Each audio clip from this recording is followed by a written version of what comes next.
สบายดีพี่น้องสบายดีFC ทุกคนเด้อมาพบพอกันคือเก่าพี่น้อง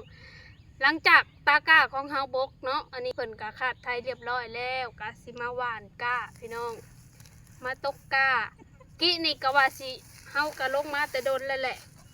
แล้วก็พากันแล่นน้ำงัวพี่น้องเอ้ยงัวหนึ่งท้องบ่ได้มาเฮือนมือเดียวหนึ่งท้องอาการท้องตึงแล้วก็น้ำลายปูมปากสีขาวๆย่อยยืดแล่นสิไปไหลมาให้อีพอซักยากับบ่ทัน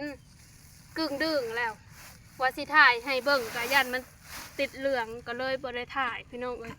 เฮาเสียงัวไปตัวหนึ่งมือปีนี้งัวความมางามเด้โตบักงังแล้วก็งัวแม่ซื้ออีกความมางามเงี่ยงลงดูเงียงตักข้าวพี่น้องสิไปหวานก้าเดี๋ยวนี้ฮะสิหวานก้าก็เมื่อยก่อนแล่นน้ำงัวโอ้ยแล่นไปก็ซอยบ่ได้จ้ะมันบ่เขาแล่นน้ำหาเพิ่นก็เมื่อยแล้วแหละเพิ่นก็ปบเฮาเพิ่นตื่นอีพ่อกำลังขี่รถไปซื้อยามาซักให้เพราะว่าบ่ทันซะคันเห็นแต่เช้าคือที่ทันอยู่อันนี้ก็3 โมงแรงเลยช่วยแค่นอกปีนี่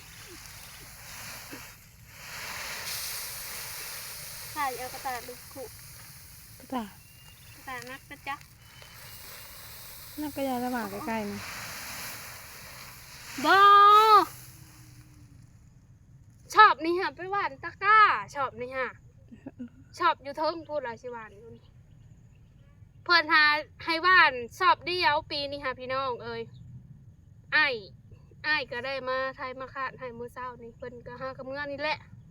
มันบ่มีผู้เห็ดเลยอีแม่ก็จ้องใจอยู่เอาขู่แม่ก็จ้องใจจอยแห้งอยู่ได้น้ำยาแล้วก็ปีนี้ช่วยแห้งอะไรได้เที่ยวไปแต่โรงพยาบาลเมื่อย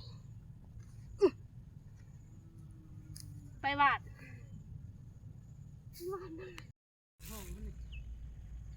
วันที่สี่นะครับข้าวชอบเดียวชอบบ่โอ้ไปหวานในนั้นหวานเนี่ยไกลๆนะสุกไปไกลหวานนี่ดิจังรำแต่พึกในนั้นมันบริพอได้กูสิโกยยังเนาะกระโมดนี่เนาะใช่สิเขาบักไปทันแหละบ่ทิ้งเรามือแล้วย่านไปฝุ่นแล้วเอารถไปเอารถแล้วหัวทับแล้วเนาะ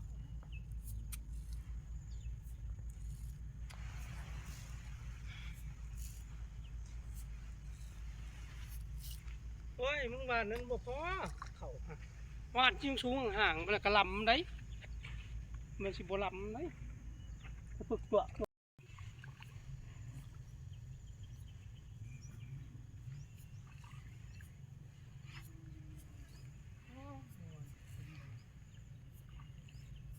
เป็นแหล่นไปแหล่นมันแหล่นมันเห็นหันใจบ่ออก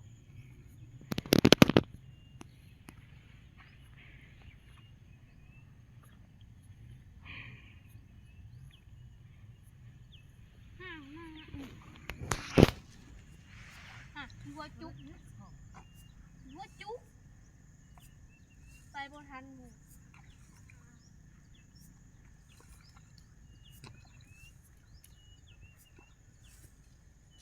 หนูโอ้ยเนาะรังแกเด็กเที่ยงแค่น่ะเด็กสาวลีมีช่องเที่ยงนะ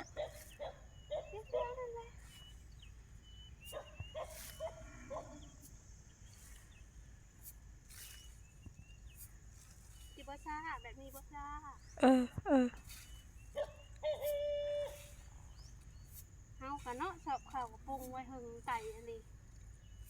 คนแบบอยู่มองนี้ อยู่พังเบื้องนั่นฮะสิวาดเอาพี่น้องเลยดำบไว้แล้วเราเหนื่อยเราดำไม่ไหวเลย ชุ่มแห้งแตกหน้าหัวเนาะ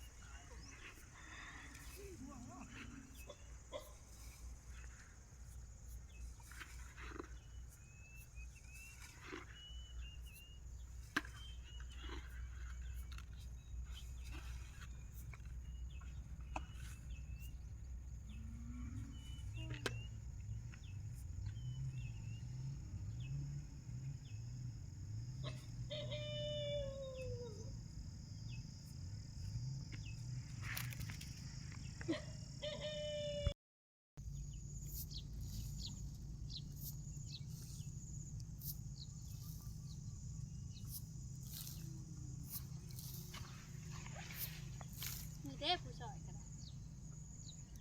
ชอยเบิ่งชอยให้กำลังใจแบบเงียบๆ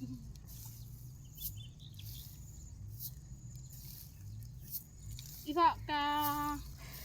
จมน้ำงัวอยู่เสียดายนะเสี่ยงได้เมื่อย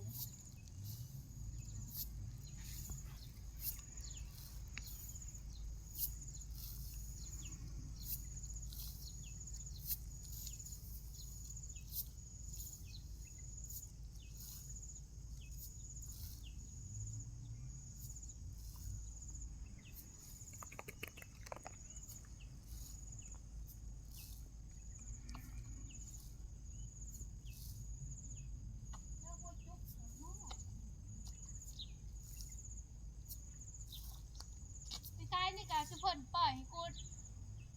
บ้านหันแล้วผู้เดียวลงมือวาดแดดฝนลงมา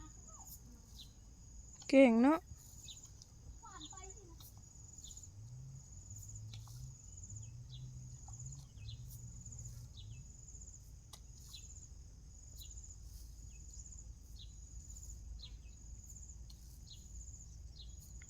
กูก็วาดแบบแล้วเนาะโมเมนต์วาดเป็น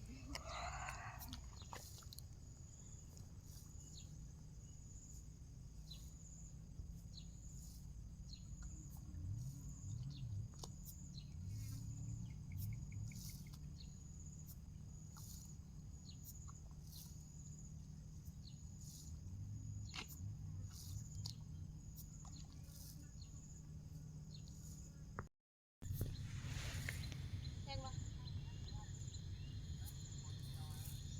ลำแล้วพี่น้องตามนบเลย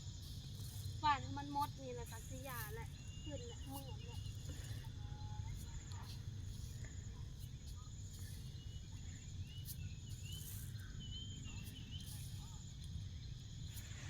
หลายคนกับสลองได้คนเห็ดนาซอยละบ่ว้าวแล้วว้าวเนาะปีนี้ได้เอลีปีนี้ชิมาจากพังไทยคุณแหละ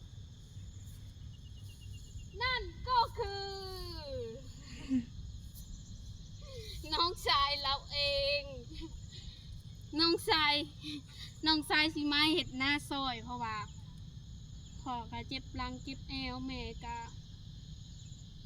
ย่างประมาณ10 โยกนี่ก็สิคอยต้องเศร้าเมื่อยคอยบ่เศร้าเมื่อยคอยไปต่อบ่ได้จ้อยเอิ้นคอยจนเอิ้นยายจ้อยเมื่อยแล้วพี่น้องเอ้ยเห็ดนากะหวานมันเบิดนี่ก็จะขึ้นแล้วแหละใครอยากมาดำซอย